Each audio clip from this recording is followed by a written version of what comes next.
Welcome back to my channel, Ramir Boulder. Ito po ang report, ah, acting DOTR Chief Lopez, hindi daw po magsusori sa viral na LRT-1 Baclaran incident. Alam niyo po, ang mga pangyayaring ito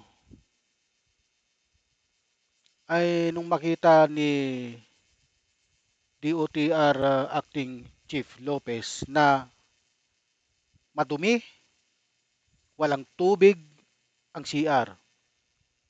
Kayo po ba matutuwa kayo doon? Di ba po hindi? Kahit na ako, pag nag-CR ako dyan sa Baclaran, minsan napunta na rin ako dyan dahil nagko-commute po ako, nag-LRT po ako. Ano? May kadumihan po talaga ang CR dyan. Parang walang naglilinis. Hindi lang po dyan, may mga istasyon ng LRT na talagang walang tubig. Biro mo, 4 na taon na palang walang tubig. Matutuwa ka ba? Hindi ka matutuwa doon sa ganun. Sa totoo lang. Oh, pakinggan po natin ang report. Ni Acting DOTR Secretary Giovanni Lopez sa LRT-1 Baclaran Station. Nahuli kam kasi ang pagsermon niya sa station manager matapos madatnan na madumi ang pasilidad at na lamang 4 na taong nang walang tubig sa mga comfort room. Ayan po, napakinggan nyo po, 4 na taon nang walang tubig sa loob ng comfort room, yung mga lababo, yung pang-flush ng tubig sa ihi. Kaya ang baho niyan, 4 na taon na walang tubig. Anong nangyari dyan? Anong ginawa ng management dyan? Ha? Anong ginawa ng concessionaire dyan sa loob? Ano? Sige nga. Oh. Na-call out tuloy si Lopez ng LRT unions dahil sa kanya umanong pamamahiya at pangiinsulto sa isang government worker. Ang sabi nito ng isang ng LRT unions, wala ni isang opisyal ng pamahalaan ang may karapatang mamahaya. Huwag mang-insulto o sigawan ang isang manggagawa sa publiko. Tanga, mayroon. Kasi hindi nyo ginagawa yung tungkulin nyo. Sino ang presidente ng union nyo? Ha? Kayo, na taga LRT Baclaran, kung sino man ang presidente ng union nyo, sabihin nyo sa kanya, tanga siya. Hindi siya nakakaintindi. Baka walang karapatan. Concessionaire kayo. Ha? Manggagawa kayo, dapat alam nyo. Dapat nililinis nyo yung loob. Kasi ang apektado dyan yung mga mananakay. Ha? Walang tubig yung CR, ang baho. Walang karapatang magsalita itong mga taong ito. Ano? Lalo na ito si DOTR, isakop niya yan. Sakop ng DOTR yan, ng Department of Transportation. Mga luko-luko pala kayo, hindi pala kayo nakakaintindi eh. Kung ayaw nyong mapahiyawan, ayaw nyong masirmonan, ay ayusin yung trabaho nyo, mga luko-luko. Oh, tutuloy natin. You know, your job, Mr. Secretary, is more than just inspections. You can delegate it to... Mali ka dyan, Lacerda. Ayusin mo yung pananalita mo. Ha? More than just inspection. Kailangan mong magsermon kung kinakailangan. Hindi ka naman dapat magsermon kung wala kang sisirmonan eh. Bakit? Kung nakikita mong tama, maayos ang facility, nasakop mo, bakit ka magsisirmon? Kaya ka nakapag-sermon, nakagawa ng hindi ka nais-nais dahil nakapagmura ka kamo. Para sa akin, tama lang yun. Ha? Isa pa itong si... Ano na to? Sino ba ito? To other officers. Your job is public transportation. In fact, the unions of LRT, naglabas Ito si Representative Ilisan Fernando ng Kamanggagawa Party List. Alam ko, binuto ka ng mga yan, kaya ka nakapwesto. Manggagawa Party List. Ha? Ikaw, Ilisan Fernando, ayusin mo. Hindi yung puro ka pabida, puro daldal, puro ngaw-ngaw ang pinagsasabi mo. Ha? Sila ng public statement eh. And they are asking Acting Secretary Lopez to issue a public apology. And I also demand that. Hindi ka dapat mag-public apology dito. Kasalanan ng mga tao nyo yan na hindi nila inaayos yung kanilang trabaho. Bakit ka magpa-public apology? Kalukuhan yung public apology na yan. Ha? Ano ka ba pinagsasabi nyo? Ikaw? Ikaw, Lacerda? At saka ikaw, Eli San Fernando? Ha? Nagpapabango lang kayo sa tao eh. Bakit? Tatakbo na naman ba kayo sa 2028 national election? Mga sira pala ulo ninyo eh. Huwag na kayo magpabango. Huwag na kayo magpabango dahil panis na kayo. At kausapin po natin ngayon si Acting DOTR Secretary Giovanni Lopez. Secretary Lopez, Alam nyo, sa puntong ito, ako gusto ko pong ginawa ni Lopez. Sakop niya yan, LRT, yung MRT, sakop ng DOTR yan. Ha? Nasa ilalim sila ng gobyerno. Kung sino man ang nangangasiwang concessionaire dyan, dapat sila managot. Dapat sila masirmunan kung hindi nila inaayos ang kanilang trabaho. Biro mo, sa loob ng 4 na taon, wala palang tubig ang loob ng CR. Matutuwa ka? Sige nga, San Fernando, sabihin mo nga sa akin, 4 na taon, buti kung 4 na araw lang yan. 4 na taon? Oh, magandang gabi po sa inyo. Ay, magandang gabi po, Ma'am Pinky at sa lahat po na nanonood ng iyong programa. Kayo po ba ay handang magbigay ng isang public apology? no. Hindi po ako Tama. magbibigay ng public apology, Ma'am. Tama yan, huwag kang magbigay ng public apology kasi trabaho mo na magalit sa mga taong hindi sumusunod, hindi ginagawa ang kanilang trabaho. Ha? Ma'am, sa union. At nasabi ko na rin po, kung sakali man ako ay hingi ng tawad, paumanhin o pagpapasensya, hingin ko po ito sa mga libong-libong commuters po. Tama, commuters ang apektado rito, hindi ito si Ili San Fernando na nagpapataba lang diyan sa Kongreso. Ha? Puro dakdak, wala ka namang ginagawang tama.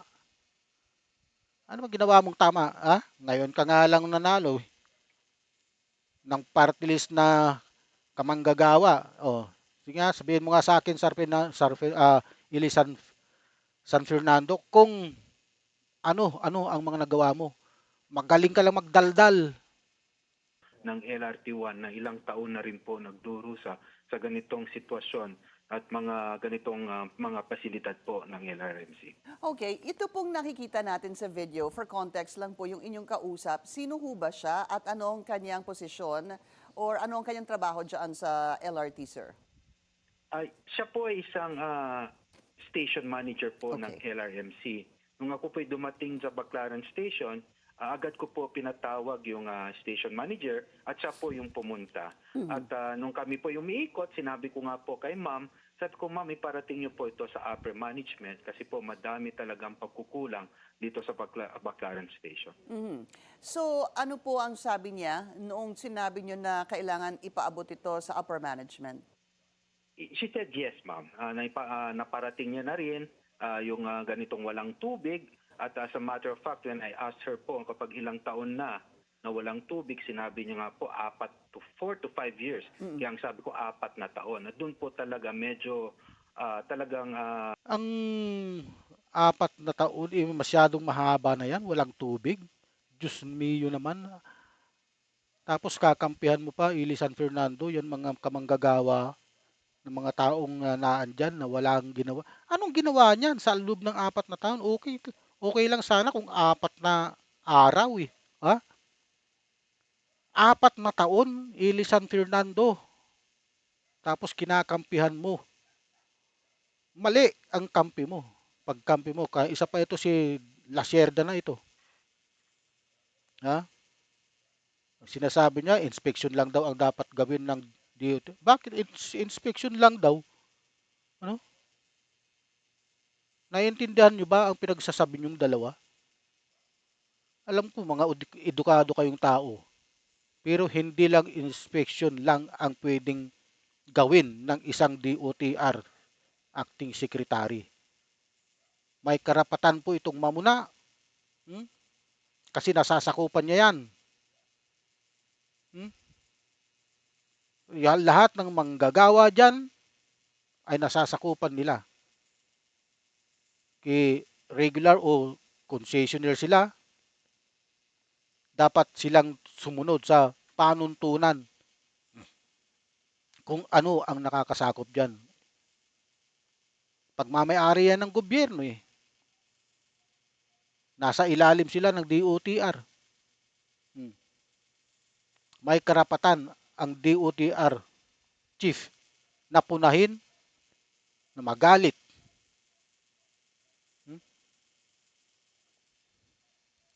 Sabihin natin out of frustration, napamura po talaga ako. Opo, nakita ko nga po yun. Ang pagmumura po ay hindi po maganda talaga sa totoo lang. Pero nabibigkas natin yan dahil sa tayo na frustrate, nabigla tayo, dahil nga sa nakita natin, lalo na malaman natin na napakatagal na palang walang tubig dyan. Apektado yung mananakay dyan eh. Sila ang nagsasuffer dyan. Ha? Paano kung nadudumi ka, anong gagawin mo dyan?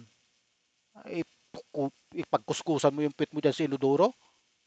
Sila ulo pala itong mga ito eh. Napamura kayo noong nalaman mo yung tagal, ano? Siguro, Opo. Secretary, the issue also would be, sino ho ba talaga ang responsable? Doon sa issue ng number 1, madumi po. Number 2, walang tubig doon sa Ito yung CR. not At lang, yung pangatlo, mga nakita ko din utility. pong inyong video, Silang may yung kasalanan meron yan. pong senior Mga citizen concessionaire. na kailangan po bumaba Yes, ma'am. ng hagdan, hindi ho ba? At Yes, syempre, ma'am. nakakatakot yung ganong senaryo na dahil may tubig po sa floor, pwede pong mag-slip, no, yung senior Tama po. citizen. Okay. Tama. Sino ho ba talaga responsable doon? Ang may pangunahing responsibility po dito is the private operator, yung concessionaire, yung LRMC. Kung maalala po natin, ito po ay naibigay na po ang operation and maintenance of this LRT1 nasa private operator na po yan. Ang gobyerno ngayon sa DOTR at LRTA, kami po ang regulator. Yeah. So sila na po ang may pangunahing responsibilidad. Ganun pa man, kami po na nasa gobyerno, kailangan din namin na-inspect, kailangan namin tignan at ipaalala sa kanila kung ang kanilang mga pagkukulang. At kung may magagawa po kami sa gobyerno, tutulungan din po namin sila. Mhm. So, wouldn't it have also been prudent or right, sir, being acting DOTR Secretary, na kausapin po ang LRMC dahil kung ganun po yung kalagayan doon sa Baclaran Station, ay hindi ho ba silang may kasalanan nun? Yes, ma'am. At ang kagandahan po dito, right after po na inspection natin, nagipag-ugnayan kaagad ang LRMC sa LRTA. Tapos nag-text din po sila sa akin at they acknowledge their shortcomings. At sabi nga po nila, ito po ay gumagawa sila ng modernization ng kanilang mga istasyon. Kaya sabi ko, madaliin nila kasi hindi po pwedeng hanggang ngayon walang tubig. Ang pinanggagalingan ko po, as a matter of fact, kapag wala magtubig sa isang palikuran, madumi, ay yan po isang basic need at Of kailangan course. talaga. Opo. Of course. Oo Ano naman. ho yung modernization na, how does that relate to, Kailangan ng meron tubig po silang dyan. ginagawang modernization pero 4 na taon na pong walang tubig. Hindi ko po maintindihan paano napapasok ang modernization sa walang tubig sa CR, sir. Exactly, ma'am. Yun din po yung talagang kapag maririnig nyo lang po yung kanilang explanation, minsan mapapaisip po kayo kung saan po nanggagaling yun. Pag ganun pa man, sabi ko nga po, sige, kapag may mga plano kayo dito, unahin na lang po natin yung tubig sa may palikuran. Kasi ang alam namin ng LRMC at ang Maynilad, yung water concessionaire doon sa lugar, ay sister company naman. So hindi po sana umabot ng 4 na taon na wala talagang tubig. But Secretary, understandable, while it was a good intention po na tingnan po yung stasyon, ano, just looking back, parang kasi the butt of yung galit ninyo or frustration na lang po ay napunta dito kay station manager. Siguro the issue is, did she deserve to be spoken to or that way, syempre by an acting DOTR secretary? Ma'am, the entire conversation po no, ng pagsama namin, kapag if you can only see the entire video po, the entire inspection ko po, hindi po talaga ako nagalit sa kanya. The only time na medyo napataas talaga yung boses ko, yung nalaman ko walang tubig ng 4 na taon. And I did not even curse at her po. Opo. Napamura ako sa sitwasyon. At napatingin pa ako kay Administrator Cabrera kasi yun po yung gustong sabihin na 4 na taon to, ba't hindi ko alam? Ba't hindi to nakakarating sa Right. DOTR? Right. Yun po yung mga punto ko. At isa pa po, yung kung mapapanood yung video, nung nakita ko nga po yung matanda, yung mag-asawa, na talagang delikado kasi basang-basa yung floor. Nagtanong Delikado talaga yan pag halimbawa naglalakad isang senior citizen nadulas. Pag nadulas, nabalian. Oh, sige nga, Ili San Fernando, sabihin mo sa akin. Oh, sino ang lalabas na may kasalanan doon? Gobyerno. Kasi ang facility pangit.